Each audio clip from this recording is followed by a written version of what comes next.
Assalamualaikum warahmatullahi wabarakatuh. Perkenalkan, saya Delano Akbar Putra Narto dengan NIM G03045. Di sini saya akan mengerjakan laprak anatomi 2.3. Nah, lanjut. Yang pertama, soal pertama, Denis adalah seorang siswa SMP, lalu sempat terjatuh dari tangga dan kepalanya terbentuk. Nah, setelah itu dia mengaku sulit menggerakkan tangan, wajah, dan tak bisa merasakan nyeri dan suhu. 1. Jelaskan tentang area Brodmann dan fungsi secara lengkap. 2. Jelaskan tentang tractus piramidalis dan extrapiramidalis. Oke. Di Brodmann area. Nah, di sini yang nomor 4 itu yang di area atas yang warna merah, itu tuh area motorik primer. Nah, yang 6 itu area motorik sekunder. Yang nomor 3, 1, 2 itu area sensorik primer. Nah, yang ke 43, yang nomor 43 itu tuh area gustatorik. Nomor 4, 45 itu area bicara atau motorik atau area Broca. Untuk nomor 39, 40, 22 itu area bicara sensorik. Yang nomor 4142 itu area auditori primer. Yang nomor 22 itu area auditori sekunder. Yang nomor 17 itu area visual primer. Nah, yang terakhir itu nomor 18 dan 19 itu area visual sekunder. Nah, apa sih itu tractus piramidalis? Nah, tractus ini tuh merupakan jaras antara dari area motorik primer dan sekunder. Nah, itu tuh area 4 dan area 6 Brodmann tadi, yang berjalan menuju medula spinalis dan berakhir di cornu anterior medula spinalis. Saat melewati desusatio piramidalis, terdapat serabut yang menyilang ke arah kontralateral tractus corticospinalis lateralis yang tidak menyilang ke tractus corticospinalis anterior. Nah, lanjut ke tractus extrapiramidalis. Nah, ini tuh berfungsi sebagai pengendali aktivitas motorik yang dicetuskan oleh berfungsi sirtex motorik cerebri dan tractus piramidalis yang menunjang fungsi tractus piramidalis sendiri. Nah, tractus extrapiramidalis itu terdiri dari 4 tractus. Ada tractus vestibulospinalis, nah itu sebagai keseimbangan dan tonus otot. Nah, ada tractus reticulospinalis ventrolateral itu berasal dari pons. Ada tractus reticulospinalis lateral, nah itu berasal dari medula oblongata. Nah, ada tenutus eltila spil berasal dari mesempalon. Nah, lanjut ke nomor 2. Seorang mengalami gangguan penglihatan setelah terkena stroke, pasien tidak bisa mendengar. Jelaskan anatomi mesempalon dan medula spinalis, jelaskan anatomi nervus cranialis dan tempat keluarnya, dan jelaskan tentang circulus anterior villi, dan jelaskan tentang jalur penglihatan mulai dari perjalanan sinar melalui anatomi media refrakta hingga ke otak. Nah, encephalon itu menjadi 3 bagian, ada prosemphalon, mesemphalon, dan rhomboemphalon. Nah, prosemphalon itu ada telesemphalon dan disemphalon. Nah, di mesemphalon itu ada midbrain. Nah, di rhomboemphalon itu ada cerebrum, pons, dan medula oblongata. Nah, di cerebrum. Nah, ini cerebrum itu bagian encephalon yang terbesar. Nah, itu letaknya di fossa cranea anterior et media. Terdiri atas 2 belahan. Itu ada hemispherium cerebri dexter et sinister. Nah, di hemispherium cerebri dexter et sinister itu dipisahkan oleh visura longitudinal cerebri dan dihubungkan oleh corpus callosum. Nah, di cortex cerebri itu bagian terluar dari cerebrum dan tersusun atas lipatan-lipatan gyrus dan visura atau sulcus. Nah, gyrus itu bagian yang menonjol, visura atau sulcus itu bagian cekungan. Nah, dibagi menjadi beberapa lobi atau oleh sulci yang besar. Ada di cortex cerebri atau lobi. Nah, ada 6 lobus. Lobus frontalis, lobus parietalis, lobus temporalis, lobus occipitalis, lobus limbicus, lobus insulae. Nah, ini ada sulci et visurae principales. Nah, ada sulcus centralis atau visura rolandi. Nah, itu di antara gyrus dan precentralis dan posteriolalis. Nah, itu juga memisahkan lobus frontalis dan parietalis. Di sulcus lateralis cerebri itu memisahkan lobus temporalis dari lobus frontalis dan parietalis. Ada sulci adventitia principales. Nah, ada sulcus parieto occipitalis, itu memisahkan lobus parietalis dan lobus occipitalis. Ada sulcus calcarina, itu berada di fases medial hemisferum cerebri dan berawal dari bawah ujung posterior corpus callosum hingga polus occipitalis. Nah, itu banyak korteks visual primer juga di situ. Nah, ada gire et sulci lobus frontalis. Nah, itu ada 4, ada presentalis, frontalis superior, frontalis medius, frontalis inferior. Nah, di frontalis itu diantaranya sulcus precentralis dan sulcus centralis. Nah, di superior itu sulcus frontalis superior, di medius itu di antara sulcus frontalis superior et inferior. Kalau di inferior itu sulcus frontalis inferior. Nah, ini yang lobus di parietalis. Nah, ini kan di lobus frontalis, ini sekarang yang di parietalis. Nah, itu ada postcentralis, parietalis superior sama parietal inferior. Nah, gyrus parietalis superior dan inferior dipisahkan oleh sulcus intraparietalis. Lanjut ke di lobus temporalis. Nah, ada 3, ada temporalis superior, temporalis medius, sama temporalis inferior.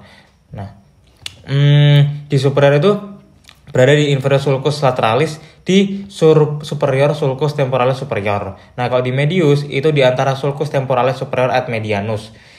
Nah, kalau di inferior itu berada di sulcus temporalis medianus. Nah, ini di occipitalis ada superior dan inferior. Nah, superior et inferior itu dipisahkan oleh sulcus occipitalis lateralis.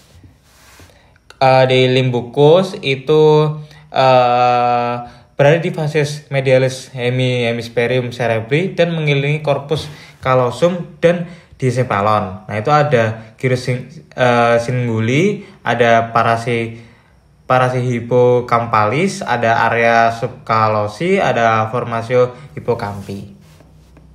Nah, ini yang di insulae. Nah, itu tuh ada di lateral cerebri. Nah, itu ada longus insulae, brevis insulae, sulcus centralis insulae. Nah, itu memisahkan gyrus longus dan brevis insulae. Nah, itu ada sulcus circularis insulae dan itu mengelilingi gyrus insulae dan ada limen insulae. Nah, lanjut ke medulla spinalis. Di medulla spinalis itu ada embriologi, struktur eksterna, struktur interna, plexus dan tractus dan vaskularisasi. Nah, medulla spinalis. Apa sih medulla spinalis itu? Nah, medulla spinalis itu ada dua pembesaran di medulla spinalis. Itu ada intusmensentia cervicalis, itu pembesaran klimaks di C6, dan intumescentia lumbalis itu ada di klimaks T12. Nah, conus medullaris itu ada di ujung inferior dari medulla spinalis yang membentuk kerucut cauda equina. Nah, struktur buntut pada radius lumbalis et sacralis. Nah, di medulla spinalis itu ada eksterna dan interna. Nah, di eksterna itu ada viscera mediana anterior, sulcus mediana posterior, sulcus anterolateralaris, dan tempat keluarnya radix anterior atau radix efferent. Nah, di posterolateral itu ada tempat keluarnya radix posterior.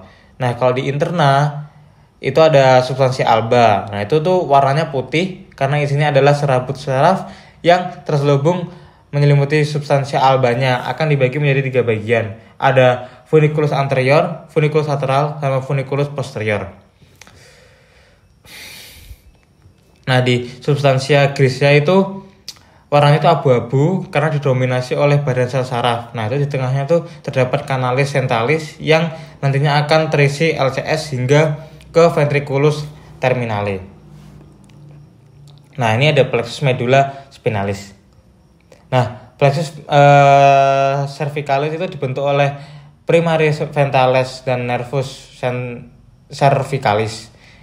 Nah, itu ada plexus brachialis dibentuk oleh nervus cervicalis 5, 6, 7, 8 et nervus thoracal. Nah, itu ada plexus lumbosacralis, plexus lumbales 1 sampai 5, plexus sacralis itu ada nervus sacralis 1 sampai 4. Nah, ada plexus cosigenus. Nah, itu nervus sacralis 4 sampai 5 et cosigenus. Oke, nah ini nervus kranial. Itu kan ada 12 nervus kranial, ada olfaktori, optikus, oculomotor, trochlearis, trigeminus, abdusen, facial, vestibulocochlear, glossopharyngeus, vagus, accessoris, hypoglosssus. Nah, tempat keluarnya tuh kalau di olfaktori itu ada bulbus olfaktori, kalau di optikus ada cisma opticum. Nah, kalau di oculomotor itu fossa intermedicuncularis. Nah, kalau di trochlear itu caudal colliculus inferior, di trigeminus ada brachium pontis, kalau di abdusen itu sulcus bulbopontinus, nah di facial itu angulus cerebellum pontinus, kalau di vestibulocochlear itu angulus cerebellopontinus. Nah, kalau di glossopharyngeal itu sulcus posterolaterales, di vagus itu sulcus posterolaterales sama, accessoris juga, dan hipoglossus itu sama juga.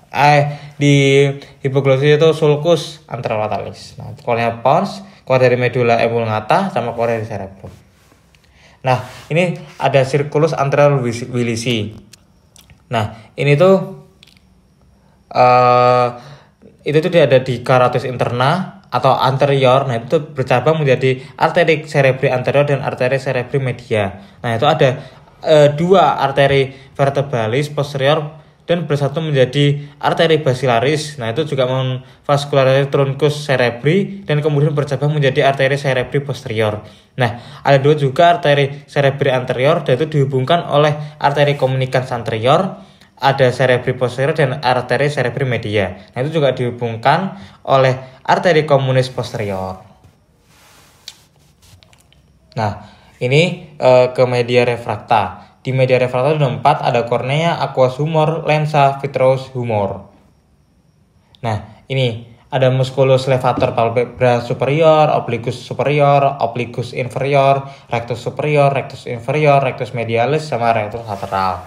Nah, ini ada inervasi sama origonya. Kalau yang levator itu minor pedalis canalis opticus. Nah, itu insersionya tuh tarsus superior dan intervasinya tuh nervus 3. Nah, itu gerakannya juga mengangkat palpebra superior. Nah, kalau yang di obliquus superior itu ada us sphenoid, itu juga melalui annulus fibrosus lalu berinsersi ke sklera. Nah, itu di inervasi nervus 4. Nah, itu abduksi, depresi, dan rotasi medial. Nah, ini seperti yang kayak gini, yang rectus superior, inferior itu di nervus 4. Nah, itu ada abduksi, elevasi, dan rotasi medial atau lateral, dan abduksi. Nah, seperti ini ada abduksi, itu menggerakkan ke semua. Nah, ini ada levator palpebra superior itu di bagian atas. Iya, situ. Nah, ini neurovaskularisasinya. Nah, suplai arteri atau cabang utama itu ada arteri caratus interna, arteri ophthalmica, dan arteri maxillaris. Nah, inervasi saraf somatik atau musculus extraculi itu ada 3. Nah, yang satu itu ada musculus obliquus superior, ada rectus lateralis, dan sisanya itu nervus 3. Nah, itu juga diinervasi oleh saraf otonom simpatis. Nah, itu aktivasi musculus dilator pupillae, penurunan sekresi gland atau lacrimalis parasimpatis. Nah, itu aktivasinya juga ada musculus splinter pupillae. Nah, itu ada peningkatan sekresi gland dan aktivasi musculus ciliaris atau akomodasi. Nah, yang terakhir nomor 3, jelaskan otot mata apa saja yang berperan dalam menggerakkan bola mata, jelaskan perbedaan syarat simpatis dan parasimpatik, dan jelaskan tentang modalitas syarat kranial. Nah, ini yang A itu ada rectus superior, ada rectus lateral, ada rectus inferior, rectus medial, dan obliquus superior, obliquus inferior. Nah, di rectus superior itu menggerakkan mata ke arah atas. Nah, itu kalau lateral itu ke bawah, ke arah luar atau menjauhi hidung. Nah, inferior itu menggerakkan mata ke bawah. Nah, medial itu menggerakkan mata ke arah dalam atau mendekati hidung. Itu abduksi. Kalau superior itu memutar bagian atas mata mendekati hidung. Itu juga membantu gerakan depresi dan abduksi. Nah, kalau di inferior itu memutar bagian atas mata dan menjauhi hidung. Nah, ini perbedaan saraf simpatis dan parasimpatis. Nah, kalau di simpatis dan parasimpatis di pupil itu, kalau yang simpatis itu membesarkan pupil, kalau yang parasimpatis itu mengecilkan pupil. Nah, kalau di arteri memperkecil diameter pembuluh, nah kalau di parasimpatis itu memperbesar intinya. Perbedaannya gitu guys. Jadi bertolak belakang lah. Jadi berlawan arah. Nah, kalau ini memperluas, yang satu mempersempit. Kalau mempercepat jantung, nah memperlambat berarti. Kalau memperlambat berarti mempercepat, mengembangkan kandung kemih, berarti mengurutkan kandung kemih. Oke. Nah, ini yang terakhir, jelaskan modalitas saraf kranial. Kan ada 12 ya saraf kranial itu. Saraf kranial adalah bagian penting dari sistem saraf yang terdiri atas 12 pasang saraf dan tersebar dari bagian depan hingga belakang otak. Nah, fungsi saraf kranial itu untuk menghubungkan antara otak dengan otot. Nah, sama organ indera, kelenjar, dan organ tubuh di bagian leher, kepala, serta dada tanpa melewati sumsum tulang belakang. Nah, ini kan ada 12 saraf kranial, olfaktori, optikus, oculomotor, cochlear, trigeminal, abdusen, facial, vestibulococlear, glossopharyngeal, nervus vagus, accessoris, hypoglosssus. Nah, kalau yang olfaktori itu fungsinya itu sebagai pembau, kalau yang optikus itu melihat, oculomotor itu mengintervasi otot penggerak bola mata, kalau cochlear itu menggerakkan bola mata ke atas. Nah, kalau yang abdusen itu menggerakkan bola mata ke samping. Kalau yang facial itu mimik wajah, kalau vestibulococlear itu keseimbangan sama pendengaran, kalau glossopharyngeal itu lidah, kalau vagus itu yang menginervasi sangat jauh. Nah, ada accessoris hypoglosssus. Oke, terima kasih. Sekian dari aku. Wassalamualaikum warahmatullahi wabarakatuh.